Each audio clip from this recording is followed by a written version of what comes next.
Hi అండి, నమస్తే. Welcome back to our channel Shalini's హర్విల్లు. ఇవాల్టి వీడియోలో ప్రసాదం పులిహోరల్లో ఎన్నో రకాలు ఉన్నాయండి. ఇంటికి, చేతికి, ప్రాంతానికి ఎన్ని రుచులో అన్నిటికీ మించి ప్రసాదంగా పెట్టే పిడికిడి పులిహోర అమృతంలా ఉంటుంది. పండుగలప్పుడు మనం మెయిన్గా చేసుకునే చింతపండు పులిహోరని కొత్తగా పెళ్ళైన వాళ్ళు కానీ, వంట రాని వాళ్ళు కానీ కొంచెం చేయడానికి ఇబ్బంది పడుతుంటారు కదా. సో ఈ పండుగకి ఈ విధంగా పులిహోరని ట్రై చేసి చూడండి, మీ అందరికీ బాగా నచ్చుతుంది అనుకుంటున్నాను. ఇంకా లేట్ చేయకుండా ఎలా తయారు చేయాలో చూసేద్దాం రండి. ముందుగా ఒక 1/2 kg రైస్ తీసుకొని బాగా వాష్ చేసేసి 1 కప్పు రైస్కి 2 కప్పులు నీళ్లు చొప్పున వేసేసుకొని కుక్కర్లో పెట్టేసుకుంటున్నానండి. ఇందులోకి 1 స్పూన్ ఉప్పు, 1 స్పూన్ పసుపు, 1 స్పూన్ ఆయిల్ వేసుకొని పలుకులుగా ఉడికించుకోవాలి. ఉడికిన అన్నాన్ని ఒక ప్లేట్లో చల్లారి పెట్టి ఉంచుకున్నాను.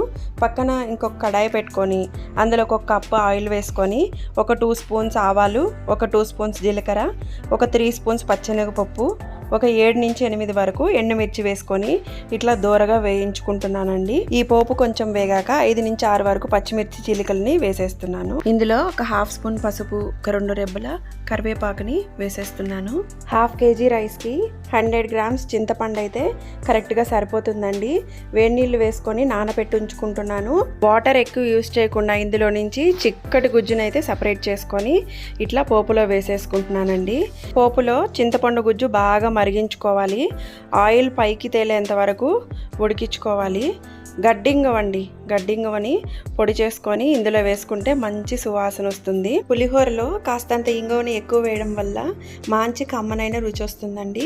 అంతా ఒకసారి మంచిగా కలిపేద్దాం. ఇలా చింతపండు గుజ్జులో నుంచి నూనె పైకి తేలేంత వరకు బాగా ఉడికించుకొని పక్కన ఉంచుకోవాలి. మరొక పక్క స్టవ్ ఆన్ చేసి ఒక చిన్న కడాయిని పెట్టుకొని ఇందులో 5 టేబుల్ స్పూన్స్ ఆవాలు వేసుకొని దోరగా వేయించుకోవాలి. ఈ పౌడర్తోనే ఈ పులిహోరకి మంచి కమ్మనైన రుచి వస్తుందండి. గుళ్ళో పెట్టే ప్రసాదం లాగా ఉంటుంది.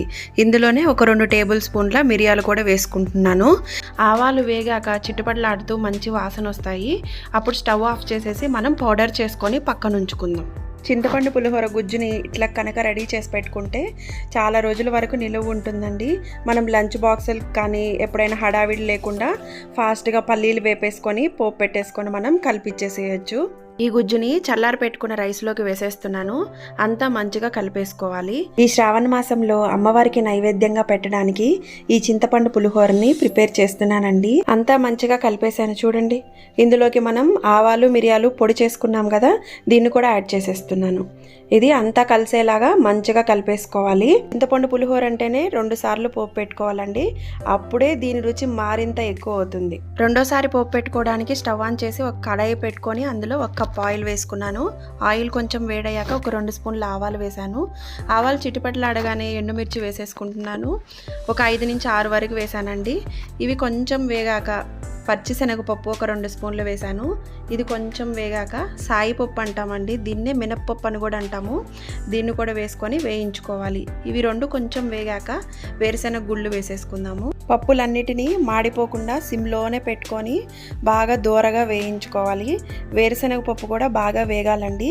హైలో పెడితే తొందరగా మాడిపోతుంది కనుక సిమ్లోనే పెట్టుకొని వేయించుకోవాలి. ఇది వేగాక కరివేపాకు కూడా వేసేసుకొని స్టవ్ ఆఫ్ చేసేస్తున్నాను. ఈ పోపునంతటిని ఈ పులిహోరలో కలిపేసుకుందామండి. ఇది వేసాక ఇంకా బాగా కలర్ఫుల్గా రెడీ అయిపోయింది. ఆహా, ఏమి రుచి అండి! ఇది తింటుంటే ఇది చాలా అనిపిస్తుందండి. ఈ జన్మకి అంత రుచిగా కుదిరింది. ఈ వీడియో కనుక మీకు నచ్చినట్లయితే లైక్ చేయండి, షేర్ చేయండి. మన ఛానల్ని కొత్తగా చూస్తున్న వాళ్ళు సబ్స్క్రైబ్ చేయండి ఫ్రెండ్స్. పక్కనే ఉన్న బెల్ ఐకాన్ని ప్రెస్ చేయండి. గుళ్ళో ప్రసాదం లాగా చాలా టేస్టీగా ఉండే చింతపండు పులిహోర రెడీ అయిపోయిందండి. మీరు టేస్ట్ చేసి మీకు ఎలా కుదిరిందో నాతో కామెంట్ సెక్షన్లో షేర్ చేయండి. Thank you.